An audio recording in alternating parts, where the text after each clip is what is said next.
Good evening. Okay, நான் தமிழில் தான் பேச போகிறேன். எனக்கு தெரியும்.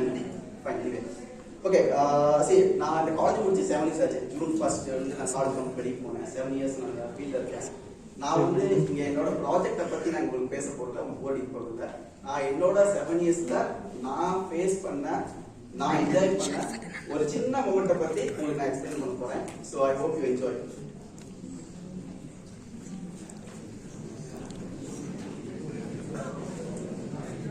2019 எல்லாருக்கும் ஞாபகம் இருக்குன்னு நினைக்கிறேன். கஜா சொல்லிட்டு ஒரு புயல் தமிழன் தாக்குச்சு, எல்லாருக்கும் தெரியும் அந்த டைம்ல. ஸோ அந்த டைம்ல நானும் உங்களை மாதிரி நியூஸ் பேப்பர் படிச்சுட்டு இருந்தேன்.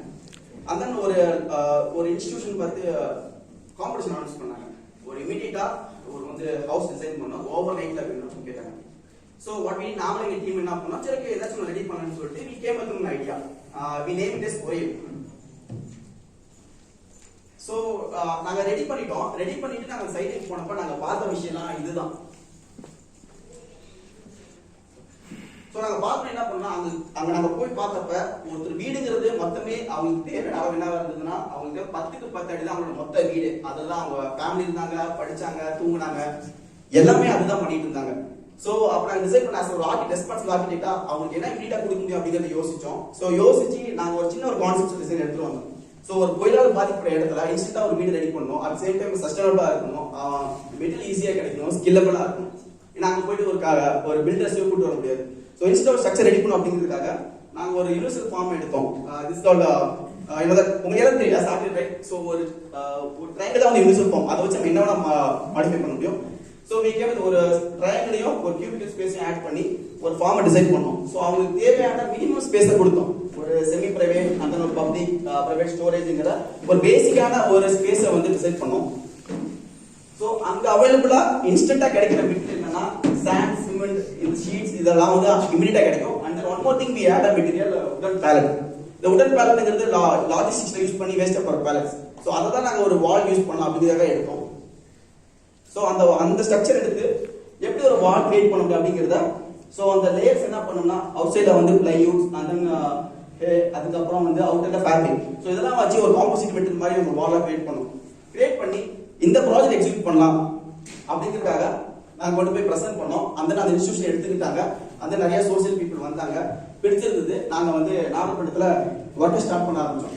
ஓகே, இந்த ப்ராஜெக்ட் பண்றப்ப எனக்கு என்ன தோணுச்சுன்னா, ஓகே இன்ஸ்டன்டா ஒரு ப்ராஜெக்ட் கொடுக்கறதுக்கு அவங்க லைஃப் டைம்க்கா அவங்கள வந்து சஸ்டைனபிளா அவங்க வாழ்றதுக்கு ஒரு நல்ல வீடா கொடுத்தாங்க அப்படிங்கிறதுல 2.5 lakhsல ஒரு வீடு கிரியேட் பண்ண முடியுமா அப்படிங்கிறத ஒர்க் பண்ண ஆரம்பிச்சோம். ஸோ ஒர்க் பண்ணி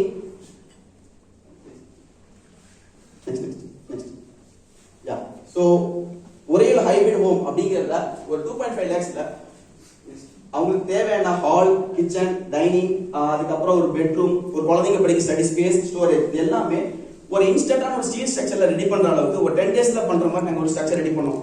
இந்த ஸ்ட்ரக்சர் ரெடி பண்ணி நாங்க எக்ஸிக்யூட் பண்ண ஸ்டார்ட் பண்ண ஆரம்பிச்சோம். ஸோ அதோட ஸ்ட்ரக்சர் இப்படிதான், சஸ்டைனபிளா இப்படிதான் இருக்கும். And then air circulation, right. So air circulations இது மாதிரி தான் இருக்கும். So very successful. நாங்க வந்து ஊருக்கு எக்ஸ்பெண்ட் பண்ணிட்டு இருந்தோம். இந்த ப்ராஜெக்ட் எல்லாமே போயிட்டு இருந்தது. அண்ட் தென் ஜூன் 12 வந்து எங்களுக்கு நெக்ஸ்ட் ஒரு காஃபி ஷாப் நாங்க போனோம். காஃபி டீ கிடைக்கலாம். நாங்க டீ போய் படிச்சுட்டு இருக்கப்ப ஒரு நியூஸ் எங்களுக்கு கேள்விப்பட்டோம். என்னன்னா சேம் இதே மாதிரியே ஃபன்னி அப்படிங்கிறது. ஸோ அந்த ஃபன்னிங்கிற ஒரு சைக்காலஜிஸ்ட் டிஸ்டர்ப் பண்ண நாங்க கேள்விப்பட்டோம். படிச்சவங்களுக்கு எங்களுக்கு தாங்க என்ன எப்படி ஆயிடுச்சு, இங்கேயே மக்கள் இப்படி இருக்காங்கன்னா அங்க மக்கள் எப்படி இருப்பாங்க அப்படிங்கிறதுக்காக ஸோ யோசிக்க ஆரம்பிச்சோம். எப்பயும் ஒரு விஷயம் உண்டு, நம்ம ஒரு விஷயத்தை ரொம்ப நேரம் யோசிக்கிறது பதிலாக செயல்பட்டா நிறைய விளைவுகள் கிடைக்கும் அப்படின்னு. ஸோ அந்த மொமெண்ட் நான் காஃபி ஷாப்ல காலையில படிச்ச மொமெண்ட்ல டிசைட் பண்ண உடனே என் டீம் சப்போர்ட்டோட எங்க டீம் வந்து இந்த உரையோட மாடல் எல்லாத்தையும் நாங்க கேதர் பண்ணிட்டு நாங்க பேக்கேஜ். ஸோ என்கிட்ட இருந்த கிட்ஸ் இதுதான். இந்த கிட்ட எடுத்துட்டு மொத்தம் 4,000 kilometers. ஸோ 1,000 kilometers ஒன் ட்ரெயின்ல போகணும். ஏன்னா அது டிரான்ஸ்போர்ட் கிடையாது, ட்ரெயின்ஸ் எதுவுமே கிடையாது. So I start my own train. நான் கிளம்ப ஆரம்பிச்சேன். என்கிட்ட வெறும் ஃபைல்ஸ் மட்டும் தான் இருந்துச்சு. அதை எப்படியாச்சும் இம்ப்ளிமெண்ட் பண்ணிடலாம் அப்படிங்கிறத கிளம்ப ஆரம்பிச்சோம். ஸோ நான் ஸ்டார்ட் பண்ணி 2 night 3 days ஆச்சு எனக்கு டிராவல் பண்ணி ஒடிசா போய் ரீச் ஆகுது. ஆனா நான் இதுதான் போன ரைடு. ஸோ அந்த ரைட்ல போறப்ப நான் நிறைய ஃபேஸ் பண்ணேன். என் பைக் வந்துட்டு சீஸ் ஆச்சு, ஒன்னிட்டு ஸ்டே பண்ற மாதிரி ஆயிடுச்சு, நிறைய டிஃபிகல்டிஸ்.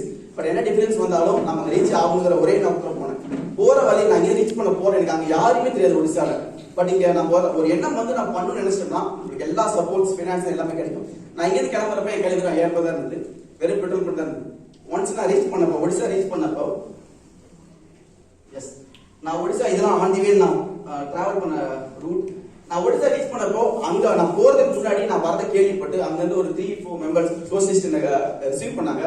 ரிசீவ் பண்ணி என்ன வந்து அங்க இருந்து ஒடிசா கூட்டு போனாங்க, அந்த பூரிங்கிற டிஸ்ட்ரிக்ட் என்ன கூட்டு போனாங்க. சோ நான் போனப்போ அதோட சுச்சுவேஷன் இப்படிதான் இருந்தது. நீங்க நம்புறீங்க எனக்கு தெரியல, தமிழ்நாடு ஒரு 70-80 வருஷத்துக்கு முன்னாடி, நீங்க சொன்ன ஒரு 100 வருஷத்துக்கு முன்னாடி எப்படி இருக்கும் நீங்க இமேஜின் பண்ணீங்கன்னா அதோட ரியாலிட்டி தான் நீங்க வந்து பூரி டிஸ்ட்ரிக்ட்ல பார்க்கலாம். அங்க இருக்கிற மக்கள் இன்னும் ஷர்ட் கூட பண்ண மாட்டாங்க. சரி 2 நான் வந்து ரொம்ப சோ ஹாப்பி, ஓகே 2 லட்சம் ரூபாய் பெரிய ப்ராஜெக்ட் பண்ணிட்டோம், இது வந்து சொசைட்டி கொடுத்துடலாம், செம்மையா நடந்துடும் அப்படின்னு நினைச்சு நான் போனேன். ஆனா என்னன்னா அங்க போன ஒரு 10 ரூபாய்க்கு டீ குடி கூட வடிகாம மக்களுக்கு அங்க தான் புரிஞ்சுக்கிட்டேன். Stop back back. ஓகே, இங்க இருந்து அங்க அந்த லோக்கல் வில்லேஜுக்கு போயிட்டு, பூரி டிஸ்ட்ரிக்ட் வில்லேஜுக்கு போயிட்டு அங்க இருந்த லோக்கல் பீப்புள் கூட இன்டராக்ட் பண்ண ஆரம்பிச்சேன். என்ன ஒரு காமெடினா, வேர்ல்ட் இந்தியா ஃபுல்லா பிரதமர் வந்து ஹிந்தி தான் வந்து நேஷனல் லாங்குவேஜ் சொல்லிட்டு இருக்காரு. நாங்க போறப்ப யாருக்குமே ஹிந்தி தெரியாது. எனக்கு தெரிஞ்ச ஒரே நேஷனல் ஹிந்தி தான். அங்க எனக்கு கம்யூனிகேட் பண்ணி ஹிந்தி யாருமே தெரியாது, அங்க ஒடிசி மட்டும் தான் தெரியும். எனக்கு அங்க இருந்த ஒரே ஒரு டூல், ஒரே ஒரு லாங்குவேஜ், ஆர்கிடெக்சர் மட்டும்தான். ஸோ ஒரு ஆர்கிடெக்சரை எல்லா மனுஷன் ஈஸியா புரிஞ்சுக்கிட்டு நான் புரிஞ்சுக்கிட்டேன். அங்க இருந்த மக்கள் கிட்ட கூப்பிட்டு அங்க என்ன கிடைக்குமோ, என்ன கிடைக்கும் நான் கேட்டு பார்த்தேன். ஸோ கேட்டு சொல்ல விஷயம் என்னன்னா, அங்க கிடைச்ச ஒரே விஷயம் இடிஞ்சு போன வீடு மட்டும்தான், வேற எதுவுமே ரிசோர்ஸ் கிடைக்காது. ஓகே, அதை வச்சு நம்ம ஏதாச்சும் பண்ணலாம் அப்படிங்கிறதுக்காக ஸோ அங்க இருக்கிற மக்களை கூப்பிட்டேன். ஒரு ஆர்கிடெக்ட் பண்றது ரொம்ப ரொம்ப ஈஸி. ஆனா ஒரு பாமர மக்கள் எதுவுமே தெரியாம, லாங்குவேஜ் தெரியாம அவனை ஸ்கில்லா மாத்துறது ரொம்ப பெரிய விஷயம். அதை வந்து சாத்தியமாக்கணும் அப்படிங்கிறது ஒரு முடிவு எடுத்தேன்.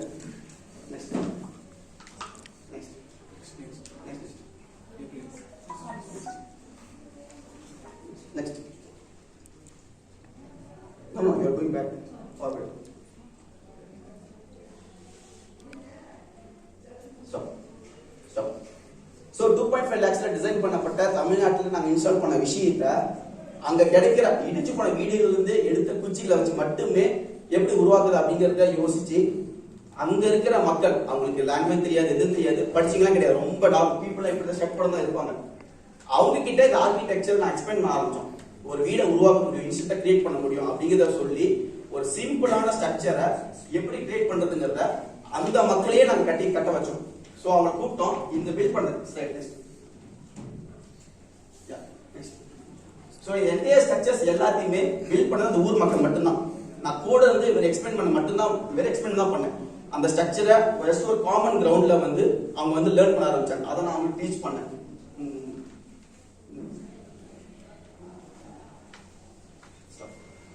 சோ இதுதான் நாங்க ஃபர்ஸ்ட் வில்லேஜ்ல நாங்க வந்து எடுத்துச்சோம். இதுல எனக்கு டிராபேக் என்னன்னா, நாங்க இங்க போனப்ப இந்த டிஸ்ட்ரிக்ட் ஃபுல்லாவே டெஸ்ட்ராய் ஆயிருந்தது. அந்த டிஸ்ட்ரிக்ட்ல வந்து எதுவுமே கிடையாது. அங்க வந்து பவர் கிடையாது, சப்ளை தண்ணி எதுவுமே கிடையாது. இந்த போட்டோஸ் நீங்க பாக்குற போட்டோஸ் கூட பாத்தீங்கன்னா ரேண்டமா அங்க இருந்த யாராச்சும் மொபைல்ல சார்ஜ் இருந்தா அந்த போன்ல எடுக்கப்பட்ட போட்டோஸ் தான் இருக்கு. என்கிட்ட நிறைய போட்டோஸ் கிடையாது. சோ ஃபர்ஸ்ட் டிஸ்ட்ரிக்ட்ல அவங்க இருந்த ஒரு பீப்புளுக்கு அதெல்லாம் டீச் பண்ணேன். டீச் பண்ண முடிச்சுட்டு அன்னைக்கு நான் தூங்கிட்டேன். ஓகே, நிம்மதியா ஏதோ நம்ம பண்ணிருக்கோம் அப்படிங்கிறது தூங்கிட்டேன். நெக்ஸ்ட் டே நான் வந்து கிளம்ப ஆரம்பிச்சேன். கிளம்பி நாங்க வேற ஊருக்கு கூட்டு போனாங்க. அந்த ஊருக்கு கூட்டு போனேன். நான் பண்ண பார்த்த விஷயம் என்னன்னா, நிறைய பேர் வந்தாங்க ஒடிசி லாங்குவேஜ் ஏதோ வந்து பேசினாங்க. அவன் பேசிட்டு ஏதோ திங்ஸ் நான் காட்டினாங்க. எனக்கு புரியல, பக்கத்துல இருக்கிற என்ன சொல்றாங்க அப்படின்னு. அவங்க வந்து நீங்க ஏதோ பக்கத்துல வீடு கட்டி காமிச்சீங்களா, அதே மாதிரி அவங்களுக்கு சொல்லி கேட்கறாங்க அப்படின்னு. அந்த இடத்துல வந்து எனக்கு ரொம்ப, அதாவது ஒரு நெட்வொர்க் இல்லாத, கம்யூனிகேஷன் இல்லாத இடத்துல ஒரு மக்கள் வந்து நம்ம பண்ண விஷயம் தேடி வந்து கத்துக்கணும் வராங்க அப்படின்னு ரொம்ப என்ன ரொம்ப எமோஷனலா இருந்தது. நான் போன அந்த வில்லேஜ் பாத்தீங்கன்னா அது வந்து ஒரு கடற்கரை வில்லேஜ். சோ நான் என்ன பண்ணேன், அந்த ஊர் மக்கள் எல்லாத்தையும் வாங்க சொல்லிட்டு நான் பீச்சுக்கு கூட்டு போயிட்டேன். பீச்சுக்கு கூட்டு போயிட்டு பீச்ல அதே மாதிரி அவங்க வீட்டுல இருந்த திங்ஸ் எல்லாம் எடுத்து வச்சிருந்தாங்க. சோ அவங்களுக்கு நான் டீச் பண்ணேன் எப்படி ஸ்ட்ரக்சர் பில்ட் பண்ணணும் அப்படிங்கறத. அந்த ஊர் மக்களே எல்லாமே கட்டினாங்க. சோ ஒரு நாட்ஸ் எப்படி போடணும், ஒரு ஸ்ட்ரக்சர் வந்து ஸ்ட்ரக்சர் எப்படி கிரியேட் பண்றது அப்படிங்கறத எல்லாத்தையுமே வந்து நான் சொல்லி கொடுக்க முழு மூச்சா இதுல குழந்தைகள் இருந்து லேடிஸ் இருந்து எல்லாமே வந்தாங்க. எல்லாமே கூட இருந்து எல்லாமே லேர்ன் பண்ணாங்க. அவங்களுக்கு நாங்க ட்ரைனிங் கொடுத்தோம்.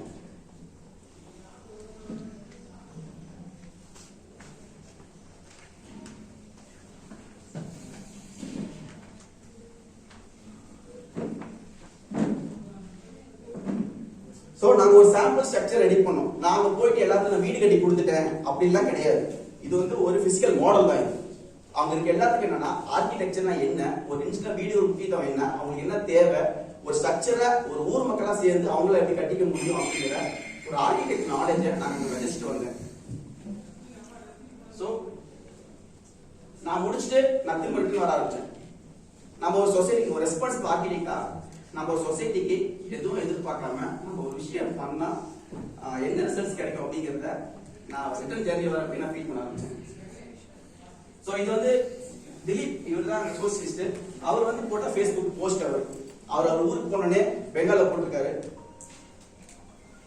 ஸோ பெங்காலில வந்த ஃபர்ஸ்ட் ஆர்டிகல் என்ன பார்த்தீங்கன்னா ஆர்டிகல் என்ன லாங்குவேஜ் இன்னும் எனக்கு தெரியாது. So this first article. And then இந்த விஷயத்தை கேள்விப்பட்டு லாஜிக்கல் இந்தியன் அப்படிங்கிற ஒரு மேகசின், இந்தியன் மேகசின், அவங்க என்ன பத்தின ஆர்டிக்கலை வந்து பப்ளிஷ் பண்ணாங்க. அதை கேள்விப்பட்டு பிபிசி நியூஸ் தமிழ்ல இருந்து இன்டர்வியூ கால் பண்ணி அவங்க பப்ளிஷ் பண்ணாங்க. நக்கீரன் வந்து பப்ளிஷ் பண்ணாங்க. ஸோ இவர் வந்து ஒரிசா அவார்டு உங்களுக்கு கேள்விப்பட்டிருக்குன்னு நினைக்கிறேன். ஸோ ஒரிசா அவர் இன்வைட் பண்ணாரு.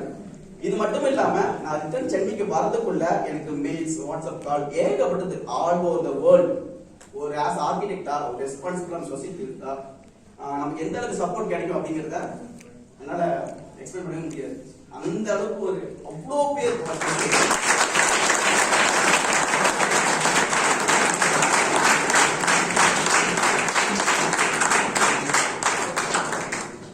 இந்த லாஜிக்கல் எக்ஸ்க்ளூசிவா எனக்காக ரிலீஸ் பண்ண ஒரு வீடியோ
ஓகே. நான் ஏன் இன்னைக்கு வந்து என்னோட ப்ராஜெக்ட்ஸ் பத்தி நம்பர் ஆஃப் ப்ராஜெக்ட்ஸ் நான் ஏன் இந்த ஸ்பெசிஃபிக்கா பார்த்தனா, நான் என்ன ப்ராஜெக்ட் பண்ணிருந்தாலும் இது மாதிரி ஒரு சோல்ஃபுல்லான விஷயம் என் லைஃப்ல எனக்கு கிடைச்சதே கிடையாது, என்ஜாய்மெண்ட் கிடைச்சதே கிடையாது.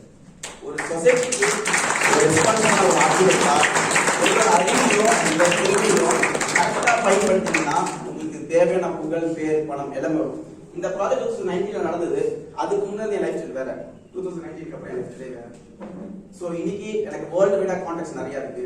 இன்னைக்கு பிரஸ்ல இருந்து நிறைய பேர் எனக்கு தெரியும், ஐஏஎஸ் ஆபீசர்ஸ் எல்லாரும் நிறைய பேர் தெரியும்.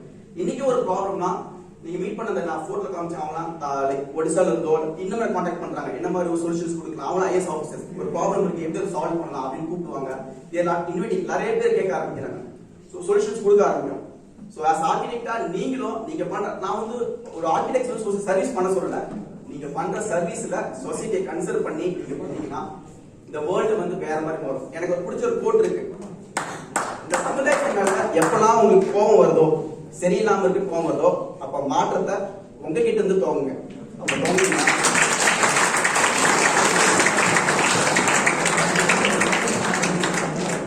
இந்த மாற்றம் உங்ககிட்ட மட்டும் தோங்கிட்டீங்கன்னா உலகமே மாறிடும். நம்ம எதிர்பார்க்கிற உலகம் வேற லெவல்ல மாறி வரும். 2019 வந்ததுக்கு அப்புறமா நாங்க இதோட நிறுத்திடல, நாங்க நிறைய ஃபேஸ் பண்ணோம். Next slide.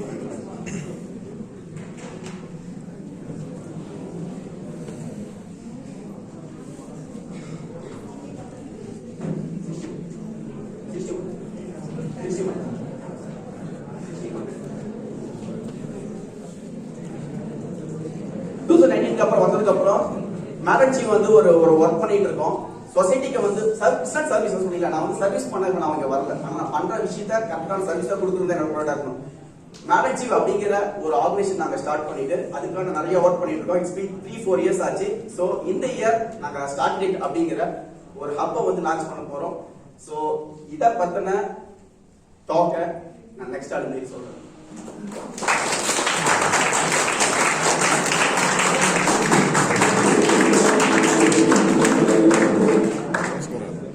இந்த மொமெண்ட்ல எனக்கு கொடுத்த இந்த காலேஜுக்கும் என் பேருக்கு முன்னாடி ஆர்கிடெக்ட் அப்படிங்கிற அந்த ஏகார்னு போட்ட கொடுத்த என்னோட சேர்மனுக்கும் எனக்கு இந்த அளவுக்கு ஒரு அறிவை கொடுத்த இந்த இன்ஸ்டிடியூஷன், இந்த ப்ரொஃபசர்ஸ், என் லவபிள் சீனியர்ஸ் எல்லாருக்கும் இந்த மொமெண்ட்ல தேங்க்ஸ் சொல்லிக்கிறேன்.